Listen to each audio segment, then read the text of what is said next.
স্বামী আপনাকে গালি দিয়েছে বিকজ ওই সময় তার মেজাজটা খুব গরম ছিল।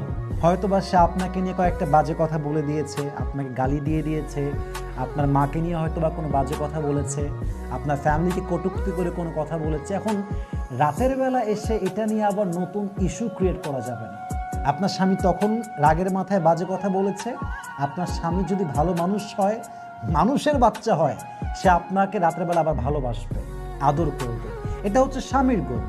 সো স্বামী রেগেছিল, কিছু বলে দিয়েছে, চুপচাপ থাকবেন, সবর ধারণ করবেন। দেখবেন স্বামী যদি আসলেই স্বামী হয়, সে নিজেই সরি ফিল করবে, আবার ভালোবাসবে, আবার সংসারে রান করা স্টার্ট করবে। কিন্তু স্বামী আপনাকে সকালে আঘাত দিয়েছে, আপনি সারা দিন প্ল্যান করলেন, আজ তো হাম তুমে দেখ কে হি ছোড়েঙ্গে, তোকে আজকে দেখে নিব, তোরে আমি জেলের ভাত খাওয়াই ছাড়বো, আজকে তোর বাপের কি আর আমার কি, তোকে দেখে ছাড়বো। এই কথা যখন স্বামীকে বলবেন, দেখবেন যে সংসারটা আস্তে আস্তে সমুদ্রে ডুবতে যাচ্ছে। না, এটা সিস্টেম না। স্বামী আপনাকে বলেছে আপনি চুপচাপ থাকবেন, বউ রেগে গেছে আপনি চুপচাপ থাকবেন। দিস ইজ কল্ড সংসার।